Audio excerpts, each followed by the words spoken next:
Here's something that you might want to add to your watch list. What's going on, guys? It's Ricky with TechBud Solutions. Hope that you guys are all having an amazing Monday. Very quickly, before we even jump into today's video, one of the things that I want to highlight is that tomorrow, 1 hour before the market opens, there's going to be a PCE report. This is the Federal Reserve's favorite measure of inflation. I don't want to bore you. All I need you to understand is that tomorrow, 1 hour before the market opens, prepare for some volatility. Once this PCE report is released, the market, based off of expectation and what is actually reported, will determine if the markets react in a positive or negative way. I do not know why this thing is not loading right now. Let's see. Here it goes. So 1 hour before the market opens, you have the ADP employment change, you have the core PCE and overall PCE report that is set to be released. Market's expectation is expected to be right around 2.9%. We'll see what is actually reported tomorrow. And I just hope that it's not as, what do we want to say, broken or incomplete as the CPI data report that was released last week. Remember, this report was supposed to be released on Friday, and then they postponed it until this week because there was such a drawback based off of the CPI report that they released that was completely incomplete, right? So again, 1 hour before the market opens, PCE report, make sure you pay attention to that. A lot of volatility to present itself. The stock that I quickly wanted to talk about is, I just wanted to have a conversation with you guys. I wanted to focus on Open and at least have a conversation on, hey, this is a stock that has caught a lot of attention from investors. It's a stock that went from 47 cents per share. And this wasn't just like, last year or something. No, this was just a few months ago. You could see that in like June, July, going into August. This thing went from 47 cents per share and it pumped up to highs of $10 per share. Since then, as again, markets tend to de-risk during uncertain times, it's lost about 40% of its value, right, from that initial pump. But this is when it caught a lot of the attention. From highs of $10 per share, now trading at lows of $6.50, it's down about 36%, nearly 40%. If you look at this on the 4-hour time frame, you can see that it has a common support range of right around, the lows of 6s or the highs of 5s based off previous patterns. Some people actually believe that this stock is going to go to $82 per share. And if that is you, I welcome you to buy more if you are so bullish on Open. The thing that I want to share with you is not just the technicals, because I think that you guys can all see what I'm going to say, right?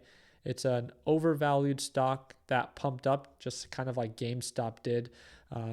There was no real fundamental change to the business. It's still a failing business, and we'll talk about that in just a little bit.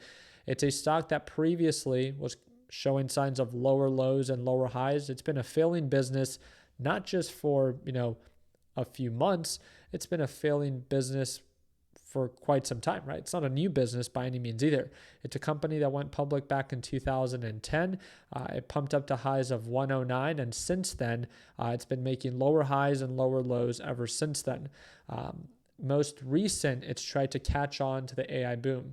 Even recently, their CEO went to say that they even want to offer a return policy that if you buy a house from them, they will allow you a specific grace period to actually return it. Although that might sound attractive for the consumer, we all know that that business model will never work on the real estate side of things, right? If you know any real estate agents or any real estate investors, everyone can tell you that Opendoor does something very good and very consistent, and that is constantly selling properties for a loss.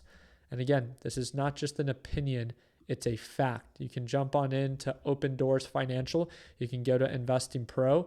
It's the first link in the description down below if you guys want to use this software. With that being said, it has a negative P ratio of negative 19.3 times its earnings. It loses $300 million a year.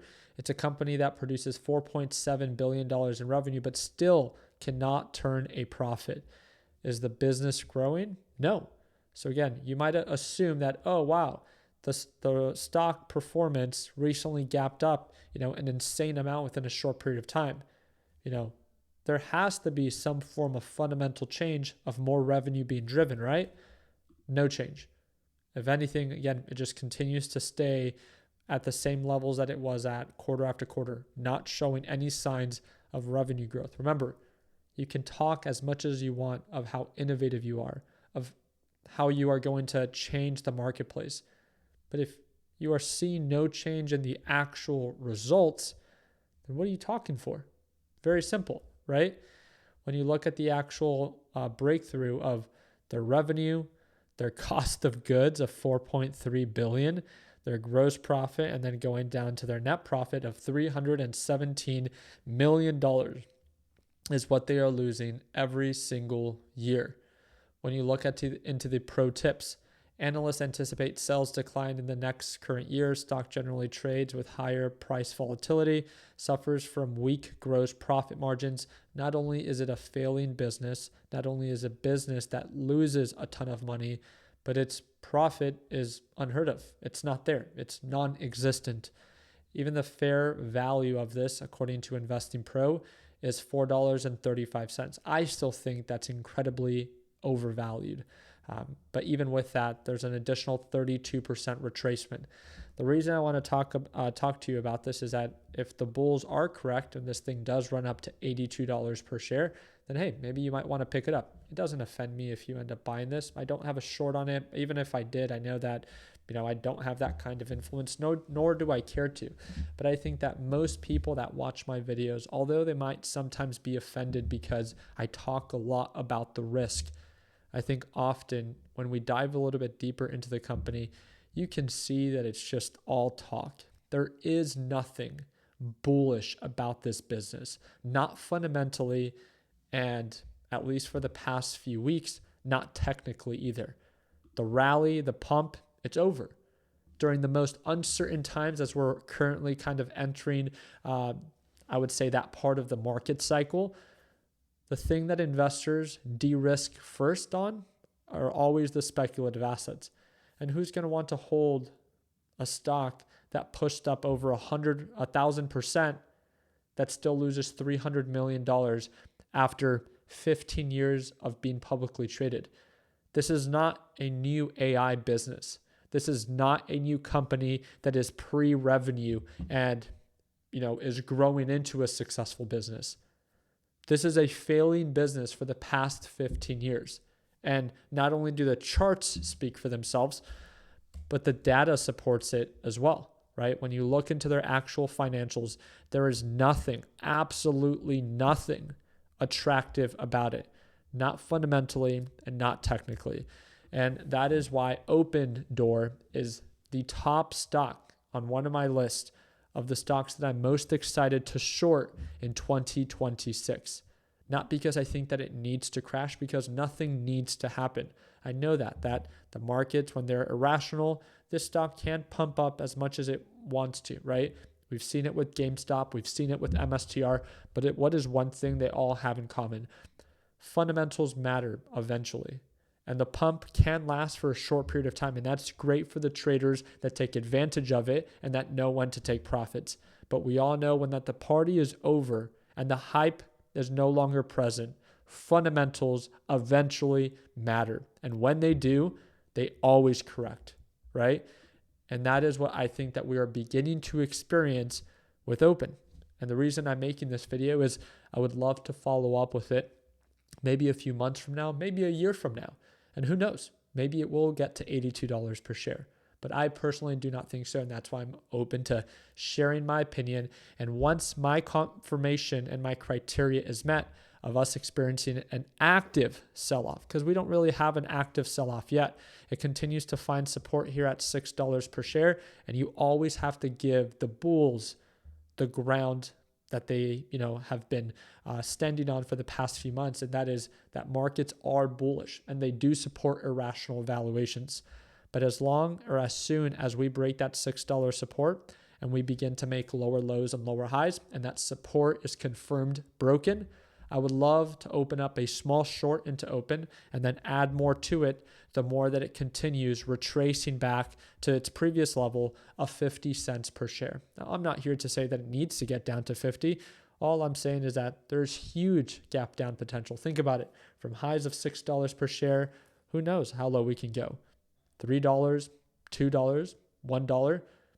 But the whole point is, in my opinion, there is more downside potential based off of this setup of a failing business, both technically and fundamentally, than there is of potential upside. So again, wanted to share the idea. I have my alerts set, and if this thing does go back up to retest same previous highs, I would even love to entertain a possible short at these elevated levels to be able to cover if it finds support again at $6 per share. Remember, our job is to work with the market, not against it. So it doesn't matter if I'm biased on being a bull or being a bear. We must work with what the market and the charts are telling us and to not overcomplicate it beyond that. So if I see that there's an obvious support range and an obvious resistance range, it is probably in my best interest to work with those ranges. And until we either break above or break below, I have to view those ranges as valid. So that's what I'm most excited about. Again, PCE report is going to be released tomorrow, 1 hour before the market opens. But as markets continue to push to these elevated levels, there are so many overhyped up stocks that I'm so excited to short in 2026 as long as the data supports it. And it looks like we're getting, again, a handful of different stocks to choose from. So again, if you want to stay up to date, feel free to subscribe and drop a thumbs up. If you have any questions, feel free to comment down below. And I do want to remind you, shorting is not designed for beginners. I do short with shares, not with options. So again, a little bit of a different approach than I would assume many traders do. I guess I was quite surprised to find out that most traders try to short with options, just maybe because it requires less capital. I don't do that. I only do it with shares, and I only do it with the dollar amount that I can actually tolerate, which is normally less than what I choose to go long with. Again, because shorting does come at a greater form of risk, and I love talking about that because there's no reason to convince beginners that they need to short when most beginners don't even know how to manage or mitigate risk. Again, you need to learn how to walk before you run, and I hope that this video at least encourages you to be experienced enough before you take a trade that you're not actually able to tolerate. So I appreciate your guys' time. I hope that earned your thumbs up. Please consider subscribing. I'll see you tomorrow for our live trading session whenever you're ready to tune on in to watch me trade live. Second link in the description down below, and we'll see you then. Take care, team.